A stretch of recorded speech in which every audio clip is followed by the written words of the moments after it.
Good morning students. Raikwar sir की class में आपका स्वागत है।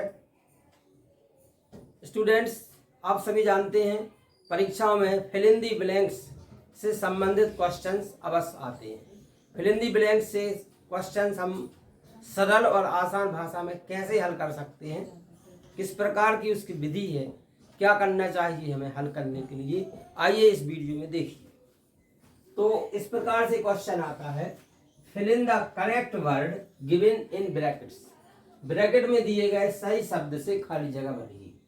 ब्रैकेट में हमें कुछ शब्द दिए जाएंगे, वर्ड दिए जाएंगे, उनमें से जो सही होगा उससे हमें ब्लैंक को भरना है। तो देखते हैं हम। फर्स्ट एग्जाम्पल है, he has been waiting for the bus, खाली स्थान है मॉर्निंग। इसमें हमें जो वर्ड खाली जगह में भरना है वे है फॉर और सिंस। फॉर और सिंस।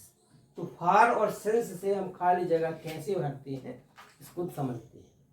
फॉर उस शब्द के उस समय के पहले आता है जो अनिश्चित समय है, और सिंस उस समय के पहले आता है जो निश्चित समय है। ध्यान देंगे, यदि हमने कहा 3 बजे से और यदि हमने कहा 3 घंटे से, 3 बजे से और 3 घंटे से, दोनों में जो निश्चित समय है वो 3 बजे से और 2-3 घंटे से अनिश्चित समय होगा। तो 3 बजे से में सिंस आ जाएगा और फार आ जाएगा 3 घंटे से। इसी प्रकार से यदि हम कह रहे हैं 2 दिन से और सोमवार से मंगलवार से, तो यहाँ पर जो सोमवार से मंगलवार से है उसके पहले सिंस आएगा और 2 दिन से 3 दिन से इसके पहले फार आएगा। वैसे यदि हम कहें जनवरी से, फरवरी से, मार्च से, तो वो निश्चित समय होगा, वहाँ हम सिंस लगाएंगे। और 3 महीने से, 4 महीने से, 5 महीने से ये जो समय है वो अनिश्चित होगा, तो हम फार लगा देंगे। पर यहाँ देखेंगे, यहाँ है मॉर्निंग। मॉर्निंग के पहले, इवनिंग के पहले जो दिन के पार्ट हैं, दिन के पार्ट्स के नाम का जो दिन के जो भी पार्ट होंगे, मॉर्निंग एक पार्ट है, इवनिंग एक पार्ट है, आफ्टरनून एक पार्ट है, इनके पहले हम सिंस का प्रयोग करते हैं। इंग्लिश में क्या नियम होता है, दिन के जो पार्ट हैं, तो मॉर्निंग एक पार्ट हो गया, गुड आफ्टरनून दूसरा पार्ट हो गया, इवनिंग तीसरा पार्ट हो गया, तो इनके पहले हमें सिंस का प्रयोग करना है। तो यहाँ पर हम किसका प्रयोग करेंगे, फॉर और सिंस में से यहाँ हम सिंस का प्रयोग करेंगे। क्यों करेंगे सिंस का, क्योंकि ये दिन का एक पार्ट है मॉर्निंग, इसलिए वहाँ आ गया है सिंस। अब हम सेकंड सेंटेंस को देख रहे हैं, Mohan met his friend. Mohan met his friend, Mohan अपने दोस्त से मिला। ही वाज ऑन हॉलीडे, वह छुट्टी पर था, छुट्टियों पर था। देख इसमें 2-3 ऑप्शन है। ड्यूरिंग माने के दौरान, व्हाइल माने जबकि, सिंस माने से। तो तीनों के अर्थ, तीनों के प्रयोग देखो। सिंस का मतलब है से।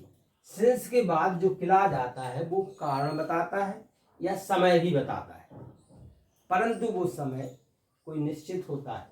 व्हाइल माना होता है जबकि। व्हाइल उस समय प्रयोग करते हैं जब एक साथ 2 घटनाएं घटती हैं। 2 घटना घट रही हैं, एक घटना घटेगी, ठीक उसी समय एक और घटना घटती, तो दोनों को हम व्हाइल से बताते हैं। ड्यूरिंग का मतलब है के दौरान, जैसे इस पीरियड के दौरान, किसी कोई फिल्म चल रही, उस फिल्म के दौरान, पीरियड चल रहा, उस पीरियड के दौरान, इस प्रकार की यदि घटना की गई है तो हम ड्यूरिंग का प्रयोग करेंगे। इसमें देखो, Mohan met his friend, Mohan अपने दोस्त से मिला।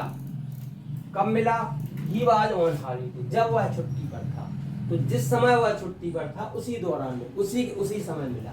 तो यहाँ ड्यूरिंग नहीं, यहाँ क्या आएगा सही, व्हाइल। व्हाइल माने जब, जबकि, जब उस समय, जब जिस समय वह छुट्टी पर था उसी समय मिला, तो क्या लिखेंगे हम, व्हाइल।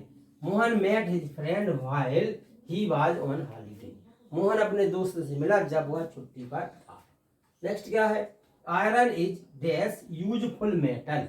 यहाँ पर जो यूजफुल है, यहाँ हमें ए और एन में से कोई एक भरना है।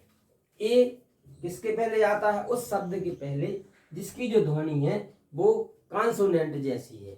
एन का प्रयोग हम उस शब्द के पहले करते हैं जिसकी जो ध्वनि है वो वावेल जैसी ध्वनि है।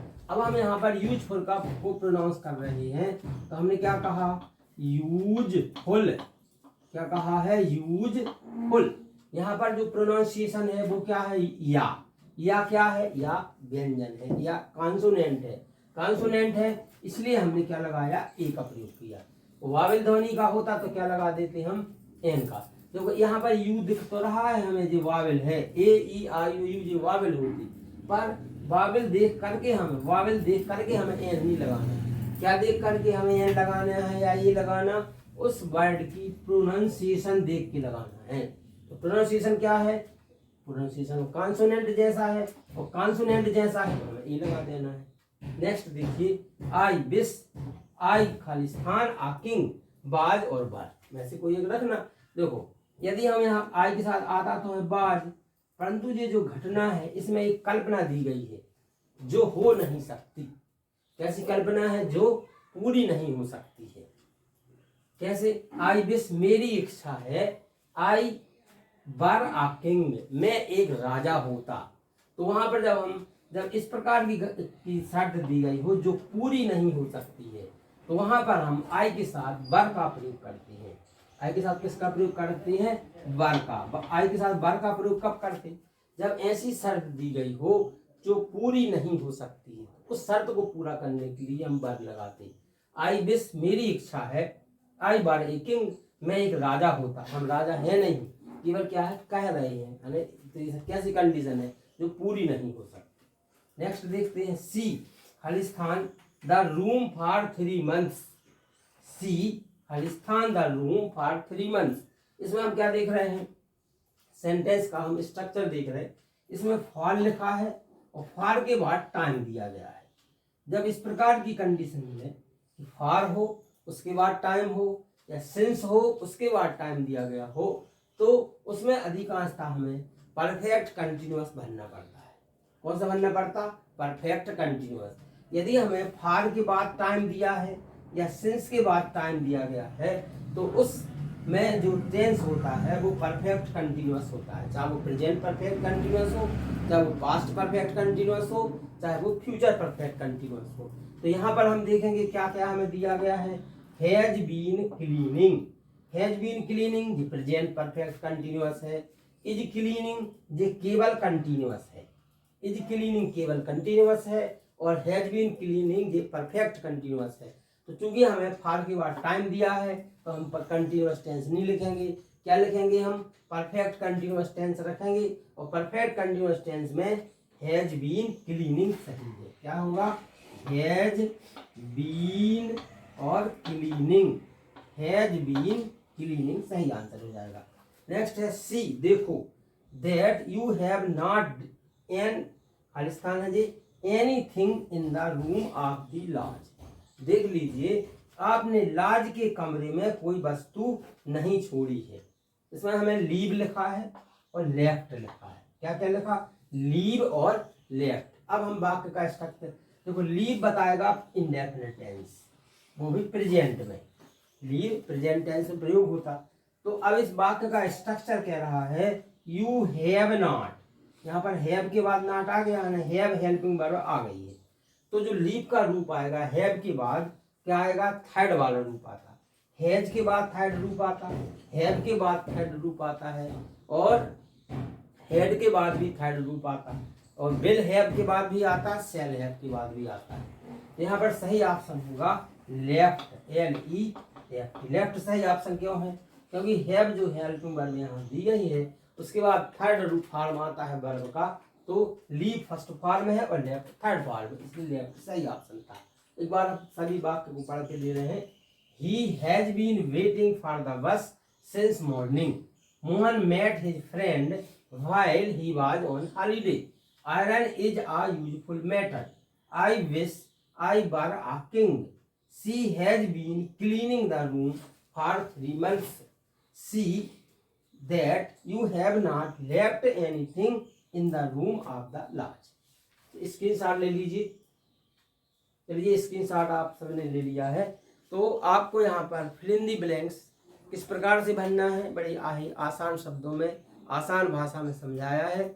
आशा है आपको वीडियो समझ में आ गया है। यदि वीडियो समझ में आया है तो हमारे वीडियो को लाइक कीजिए, वीडियो को कमेंट कीजिए अपने दोस्तों को, और रिलेटिव्स को शेयर कीजिए। और यदि आप इसी तरह के वीडियो देखना चाहते हैं तो हमारे चैनल को सब्सक्राइब कर लीजिए और देखते रहिए जयकुमार सर की क्लास। मिलते हैं अब अगले वीडियो में अगले नए टॉपिक के साथ। धन्यवाद।